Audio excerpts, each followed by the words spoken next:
Assalamualaikum dan selamat sejahtera. Video pertama video pertama untuk kelas perisa. Jadi bila sebut kelas perisa, ramai yang confuse dia tanya, Cik Skandar, kelas perisa ni sama tak dengan kelas membalang ataupun menapai? Jadi tak sama, tak sama. Membalang ni adalah proses untuk kita simpan makanan. Maknanya kalau kita buat perisa, kita nak simpan perisa tu, kita mungkin akan proses melalui proses membalang. Macam mana perlu dengan menapai? Menapai ini adalah proses fermentasi, iaitu makanan kita proses menggunakan mikrob, iaitu hidup makhluk halus untuk kita hasilkan makanan lebih sedap lah, lebih ringkas dan lebih sedap. Jadi kalau kita buat perisa, kita mungkin akan guna proses penapaian. Tapi kelas perisa dengan kelas penapaian ni adalah kelas yang berbeza. Apa dia perisa?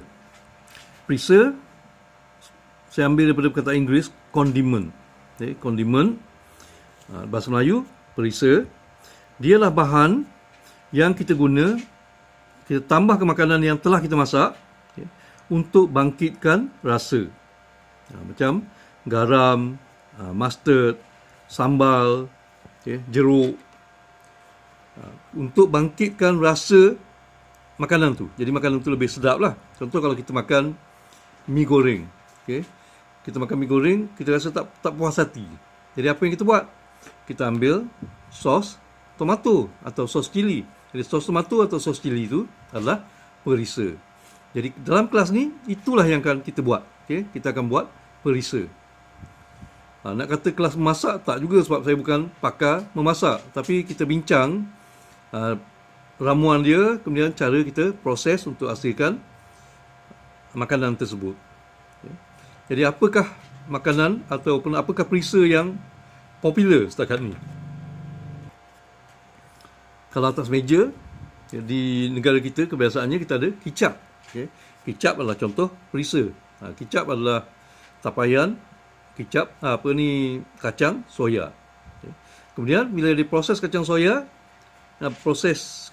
jadikan kicap, sisa dia dijadikan perisa juga, iaitu miso. Miso adalah byproduct ataupun sisa daripada proses membuat kicap. Lain daripada itu, relish. Relish ni sayur yang kita jeruk, tapi kita jeruk manis. Kita jeruk manis, itu pun popular. Kondimen yang popular.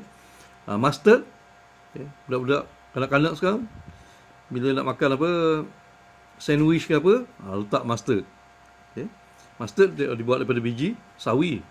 Biji sawi campur dengan serbuk biji sawi, minyak, dan adalah beberapa benda lagi.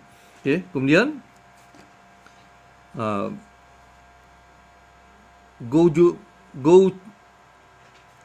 gochujang. Ini Korea punya. Ini pula ialah paste kacang soya, cili, paste cili, kacang soya. Kita tapai guna pulut dan garam. Pun mula popular sekarang. Sos ikan. Sos ikan biasanya kita guna untuk tambah rasa masin dan rasa ikan. Maknanya nak buat sambal pun kadang-kadang kita letak juga sos ikan, ataupun kita letak dalam mi ke. Jadi sos ikan pula kebiasaannya kita buat dengan menapai ikan lah. Kemudian ada beberapa perkara lagi lah yang kita letak. Ikan, biasanya garam kan. Selain daripada sos ikan, sos tartar. Sos tartar ni macam mayo juga. Dia macam mayo, tapi dia letak juga biji kepa, biji sawi dia letak, dia jadi sos tartar.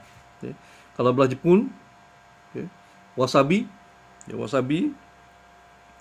dan salad dressing, contoh macam Thousand Island. Salad dressing ataupun kuah salad ni biasanya dia campur sos Worcestershire, mayo, kicap, tabasco dan sos cili.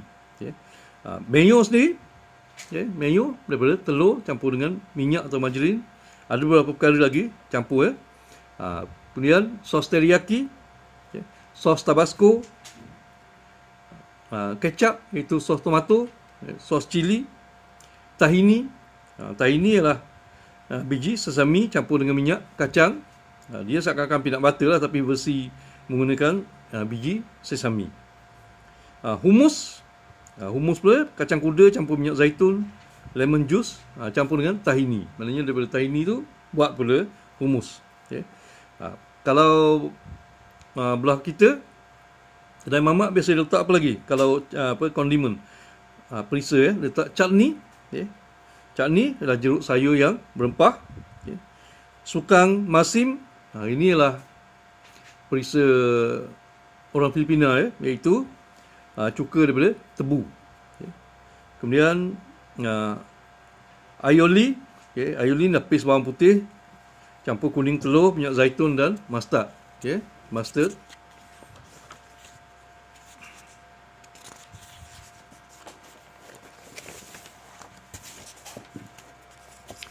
Salsa. Salsa ialah tomato, bawang, cili, daun ketumbar dan jus lemon. Okay. Maknanya salsa ni seakan-akan sambal kita. Okay.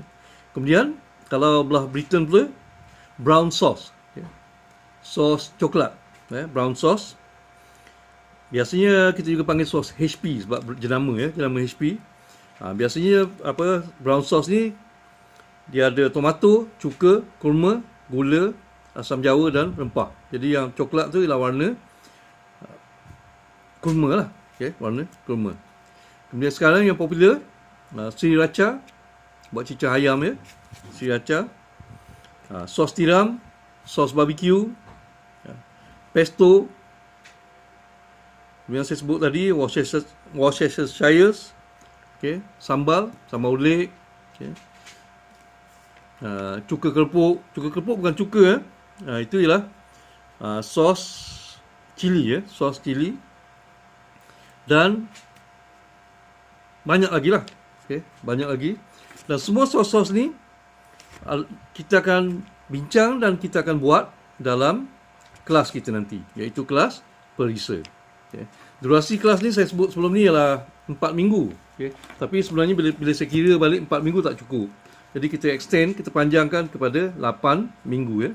Kita panjangkan kepada 8 minggu. Maknanya kita start Jun ni, okay, kita start malam ni dengan prinsip dulu, kita habis akhir Julai. Okay, jadi 2 bulan, Jun dengan Julai.